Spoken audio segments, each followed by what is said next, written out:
Hi, everybody. This is Jay Gruenke, founder of the Balanced Runner System. I've been helping runners from beginner to Olympian improve their form and performance since 2003. And I'm here with Stuck at Home running form tip number 7 from my living room to yours. We have Leroy in the house today. Also, many other people in this room who you may hear, but hopefully won't see. I'm hope to be able to help you use this funny time, funny in one sense, as an opportunity to become a better runner. And today, actually, I had a little insight into something that would make me a better runner. I've been trying to work out how to help my son get more exercise because stuck at home, there's just not as much physical activity as he gets at school. And so I've been thinking, how can I bring him along on my workouts and include him in the kinds of exercise that I get, besides going out and shooting hoops with his dad. And then I realized, you know what? Actually, I should just play more games with him instead of trying to make him work out with me. So we took a soccer ball out on our walk this morning and had a walk run, kicked the ball up a steep and winding road, and it was a pretty good start to the day. So hopefully there'll be more of that. So today I want to talk with you about why your quads are sore, because I'm betting that, well, if you clicked on this video, your quads probably are sore. But for the majority of runners, I think having quads be sore is a pretty common experience from running. If you do a long run, or if you race, your recovery is going to have a whole lot to do with sore quads and waiting for them to recover. But the fact is, sore quads, in addition to just being unpleasant, are actually a sign of trouble in your running form. And a sign that you are not performing nearly as well as you could be. And there's my husband's phone. My husband's typing. It's a fun morning in the Gruenke Barn Hill house. Insanity. Okay, so anyway, where was I? Your quads. We were talking about your quads and not my living room. So here's the thing. When someone gets in touch with me for online one-to-one coaching, and they say that their main issue is not that they have a particular injury that they're trying to get over, but just that they have performance frustrations, they haven't been able to get past for years, and they feel like they're really just working too hard somehow when they run. And no matter what they try and do with their form, they still feel like they're working too hard. And usually then when I see that person's video, I see a runner who wouldn't stand out to you if you were watching a race or just in a park watching them go by. It wouldn't stand out to you as like, there's nothing really obviously wrong with their form. They just look like a reasonably fit, reasonably normal looking runner. But there's one key thing that I always see that's the case when a runner with this situation contacts me. And that correlates to sore quads. It's also, as I say, it's really common. That's another reason why they look like just a normal runner. It's a small thing, but it makes a huge difference in terms of which muscles you're actually using when you run and how easy your running is.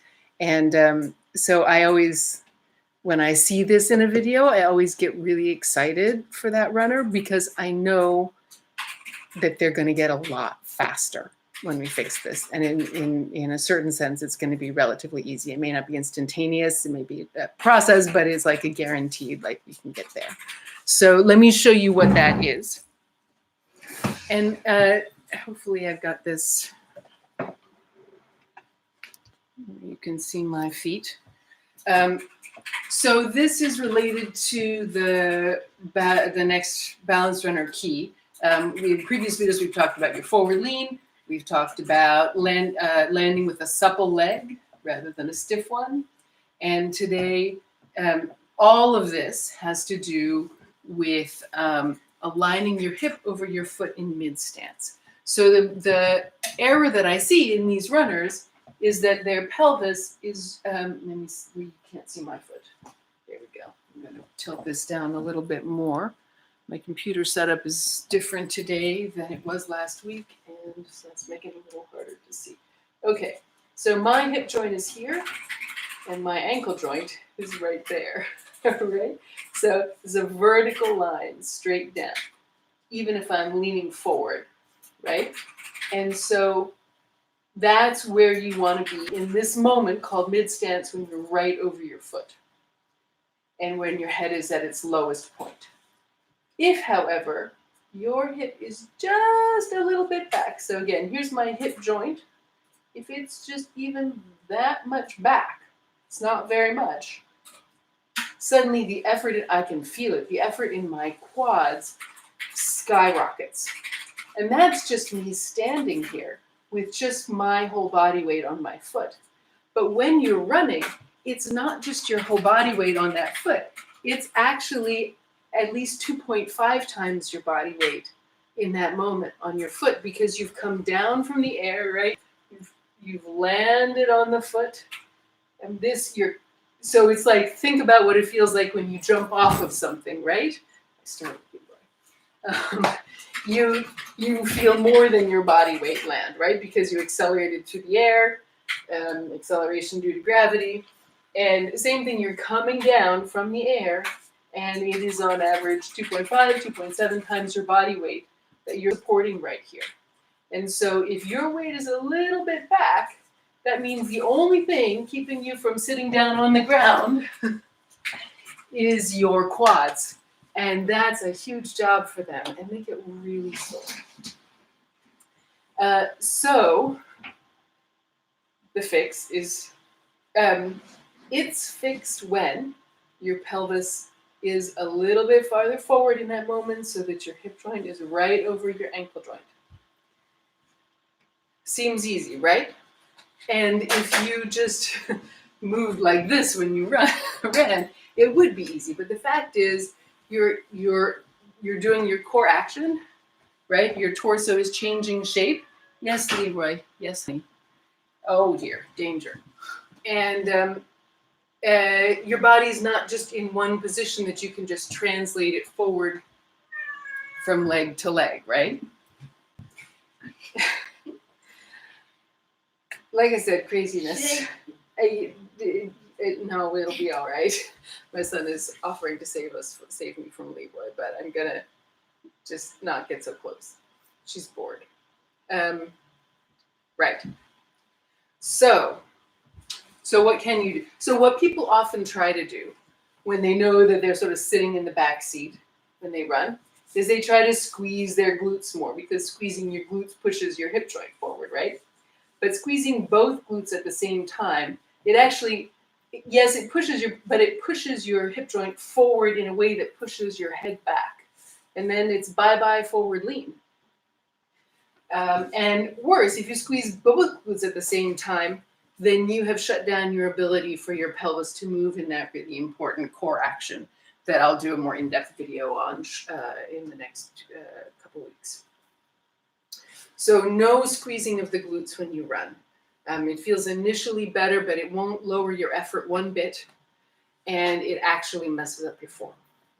The other thing that people, just try to do is, just try to push everything a little farther forward. But again, people tend to do this by then making this really square and trying to just have it be a little farther forward when they run. And then you end up really stiff and Frankenstein-like. So it's not recommended. You can help yourself if the quads are what gets sore on you when you run, then 100% guaranteed you have this problem. You can help yourself by making sure that your calves are adequately warmed up. We talked about that in, I think, video number 2 last week, stuck at home running form tip number 2. You want a good dynamic calf warm up, because you can't lean forward properly if your calves aren't loose enough. And if you're not leaning forward properly, you will also be too far back in mid-stance. So warm up your calves, warm up your hip flexors, hip extension things. You can do like a glute warm up. So make sure that your hip flexors are really lengthened out when you start to run, before you start to run. Those are two key things that you can do. And I have videos for both those things, and I'll put the links down below in the description below after this live stream. And then you need really good core action, because as I've explained, the core action regulates the balance between flexion and extension in your body. And that is going to tend to balance you perfectly over your standing foot, looks like that, and not behind. And then for each runner, what they need to have this become just spontaneously, just you're always balanced over your foot, is going to be a little different. It's going to be personal. And so, I mean, I give you as much as I can in general on these videos. And so general tips: calf warm up, hip warm up, work on your core action, but then, make it as good as it could be. Everybody needs a different something. And so, the best thing that I can offer for you for that, if you're the type of person who would really like to have a running form analysis and have your personal targeted recommendations, program, and support, then I'll also put the link for that to book a video running form analysis with me also in the description below. And I would be more than happy to work with you on that. So that's it for today's video. I hope that helps you at least identify the source of the problem and get you started on a path of being able to improve this one. And tomorrow we'll move on to my next running form tip. Please subscribe. Wait, I worked out as the left hand needs to point down. The subscribe button should be there. And check out all the resources I have for you at balancedrunner.com. And I will see you again tomorrow at 11 a.m. Pacific.